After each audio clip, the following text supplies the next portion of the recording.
আপনি ডক্টর, আপনার সাকিব খান তো আপনার খুব কাছের, তো এটা কি আপনার সাথে কিনা, মানে ওনার সাথে আমার বিয়ে হবে কি হবে না এটা না, এটা তো বলা যাবে না। এটা গুঞ্জনই থাকুক। বিয়ে করছে এখন, দেখেন আমার মনে হয় যে জোর করে কারোর সঙ্গে থাকা ঠিক না। প্রভাব পড়ে না সাধারণ মানুষের জীবনে, কারণ সাধারণ মানুষ এর থেকেও বেশি বিয়ে করে। ওইটা সময় কথা বলবে।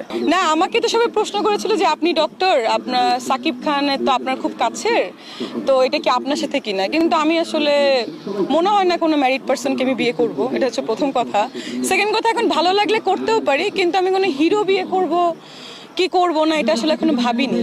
যদিও সাকিব ভাইয়ের সঙ্গে আমার রিসেন্ট একটা ছবির কথা চলছে, এখন সে কেন বলেছে, কাকে নিয়ে বলেছে, এটা আমি আসলে জানি না। আমাকে অনেক জার্নালিস্ট ফোন করছে যে ডক্টর তো আসলে আপনিই আছেন, আর কেউ নেই, বিকজ সাকিব ভাইয়ের সাথে আমার অনেকবার দেখা হয়েছে রিসেন্ট।